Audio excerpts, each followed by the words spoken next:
Ari, channel YouTube anak temuai ngenatai ke segmen cerita tiamat jadi. Tapi bala menjadi begulai baru kita ba channel YouTube anak temuai palan ansra kita. Jadi ke sekali tu aku dekat ngenatai ke siti segmen ya ke baru ba channel YouTube anak temuai ianya segmen cerita tiamat jadi. Minta ampun aku belawai menjadi laban segmen tu digagak aku semina ngambil ke bisik dikenang bala kita semua.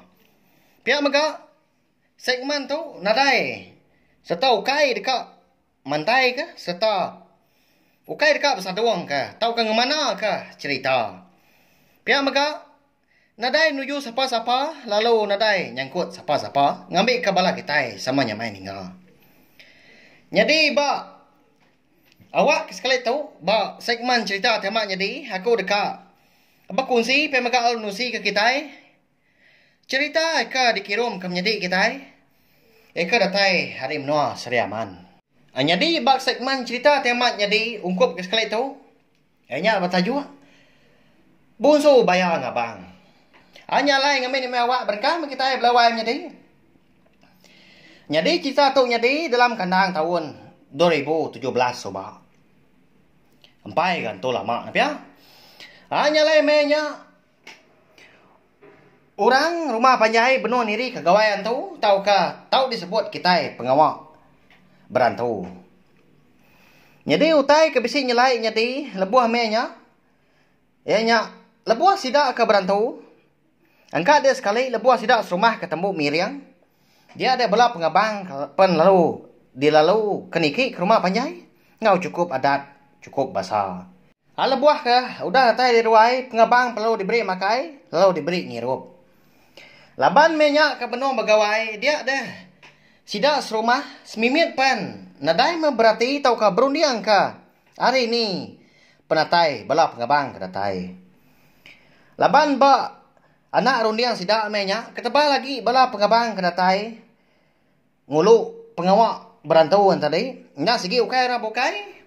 Sigi bala kabam belayan, sigi suku juru magang pihak kujaku. Nya mah kebuah kini. Alai. Orang rumah panjainya dia ndak ibuah ke utai bekenya. Angkat dah sekali menya mega bisi tigi ko temuai. Tanya temuai lelaki. Sama engau orang ngulu pengawak datai ngabang. Nya mah semalam-malamnya masih dah tiga begulai pihak mega bebuti lalu ngirup ngau orang rumah panjai. Tang utai tinyelai ikannya di lebuah sidak tiga ke mulai ke diri. Palan dur penuh dua sidak tiga tadi nyau berpasir. Kerti habisi pasir ke belawan jadi. Hanya lain bedak bakanya dia ada lalu angkat dia siku. Apa itu orang? Ianya orang ke pempu rumah panjainya.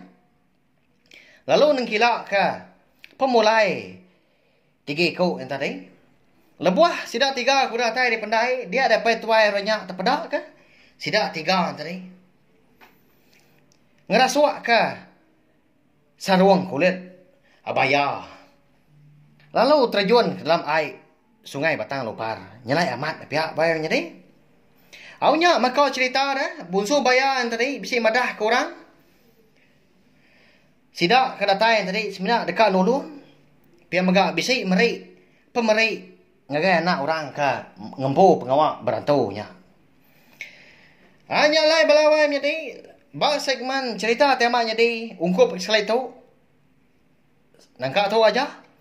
Nanti aku ka nusi lalu berkongsi ke kita cerita tema jadi dipilih menua kita kelebih lagi. Menua kita Sarawak tumpu. Udah tu ilah. Nanti semua bala kita kebisi cerita tema jadi dipilih menua kita. Tahu memadah aku. Inbox aku bak Facebook balawai jadi. Ianya nama aku Patrick Sijun. Ngambil ke aku lihat berkongsi pemegak lalu nusui ke bala ngagai bala kita mayu. Hal cerita kita nya tadi. Ngambil ke jadi kenang kita semua. Ukai mai erti besar doang ke cerita kita. Berkenyak ya. Minta ampun aku belawai jadi nanti sama cerita tema jadi bak ungkup sekali tu. Bisi sebaka pemegak. Bisi mantia. Bala kita semua. Nyadi nya ajak mah belawai nyadi nganti kita ka. Begulai baru segmen cerita tema nyadi bawa ke bukai lah. Terima kasih ya Mia Mayua.